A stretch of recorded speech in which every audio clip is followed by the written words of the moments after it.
मैं दिल की गहराई से भारतीय जनता पार्टी महिला मोर्चा की अपनी सभी साथी बहनों को ढेर सारी बधाई देती हूं। आज इस मॉक पार्लियामेंट के माध्यम से जो विषय आप लोग जनता के बीच में लेके जा रहे हैं, विशेष रूप से दिल्ली की बहनों को जो ज्ञान इस मॉक पार्लियामेंट के माध्यम से आप लोग दे रहे हैं, जो सीधा सीधा विषय कहता है क्या था आपातकाल।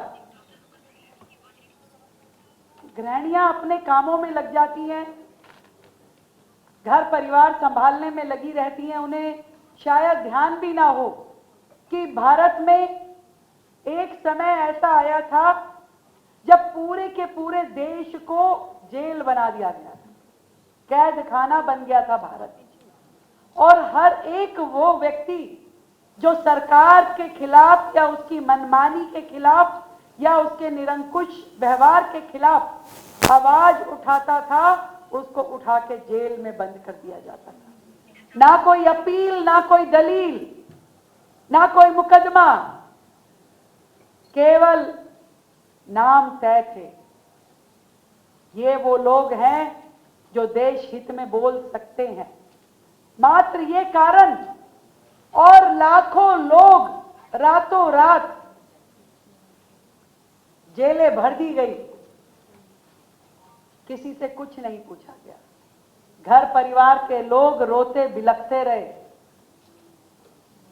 क्यों तक निकलने नहीं दिए, अखबार बंद कर दिए ताकि कोई छपे ना। आज का समय देखिए, छोटी सी कोई घटना दुर्घटना होती है, तुरंत मीडिया उसे उठाती है, तुरंत बताती है, फिर उस पर चर्चाएं होती हैं, सही है या गलत है। कई बार कोर्ट स्वयं ऑटो लेकर के किसी भी बात पे दिशा निर्देश देता है कि नहीं ये सही नहीं है, इसको ठीक कीजिए। सरकारें सब सुनती है, सब काम करती है, पर एक ऐसी सरकार भारत के शासनकाल में हुई जो निरंकुश थी, कोई मतलब नहीं। उसका मतलब था अपनी सत्ता से, अपने सिंहासन से। मेरी कुर्सी बची रहनी चाहिए, मेरा सिंहासन बचा रहना चाहिए, चाहे भारत का कुछ भी हो जाए। पूरे विपक्ष के नेता जेल में डाल दिए गए, बड़े बड़े नायक जो समाज को दिशा देने का काम करते थे जेल में भर दिए गए, अखबार बंद कर दिए गए। कहा गया कि कुछ भी छापोगे 2 लाइन भी तो हमसे पूछ के छापिएगा, बिना पूछे 1 लाइन छपेगी नहीं।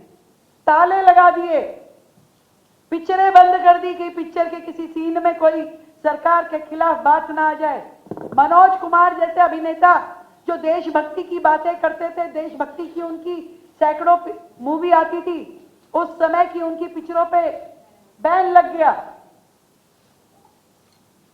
कोई कानून नहीं, सब कुछ मात्र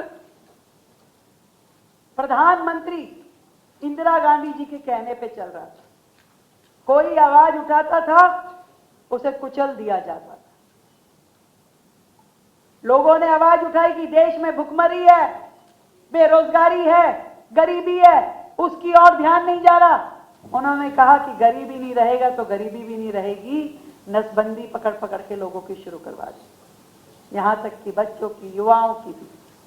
देश ने ऐसा काला अध्याय कभी नहीं देखा। आप सोच के देखिए, आज से उस समय को कंपेयर कीजिए, क्या संभव है आज के समय में कोई इतना सा भी कानून से दाएं या बाएं कर दे?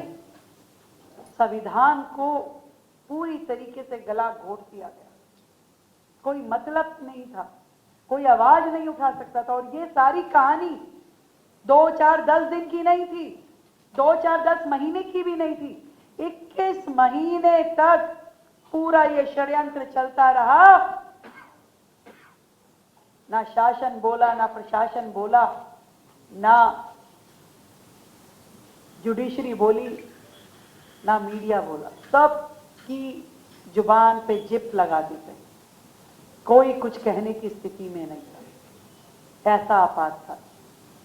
कई बार हम लोग ये सोचते होंगे कि जब ये इतना बुरा अध्याय था तो हमें इसकी हर साल जब 25 जून आए तो इसकी चर्चा करने की जरूरत क्या है? मैं आपसे पूछना चाहती हूं, हर साल देश में रामलीलाएं होती, क्या संदेश पाते हैं? हम बार बार अपने बच्चों को कहते हैं रावण नहीं बनना, अपने परिवार में कोई रावण का नाम नहीं लिखता, देश में किसी एक व्यक्ति का नाम रावण नहीं होगा। बार बार उनकी असुरी काम याद करके समाज अपने अंदर एक संकल्प लेता है कि ये फिर से समाज में कोई ना करे। और इसीलिए आप समझिए कि आपातकाल को इसलिए बार बार बोला जा रहा है, और ये आपातकाल को संविधान हत्या दिवस के रूप में इसलिए हम लोग हर साल इसकी बात करते हैं ताकि फिर कोई निरंकुश शासक ना हो और फिर कोई आपातकाल ना लगे।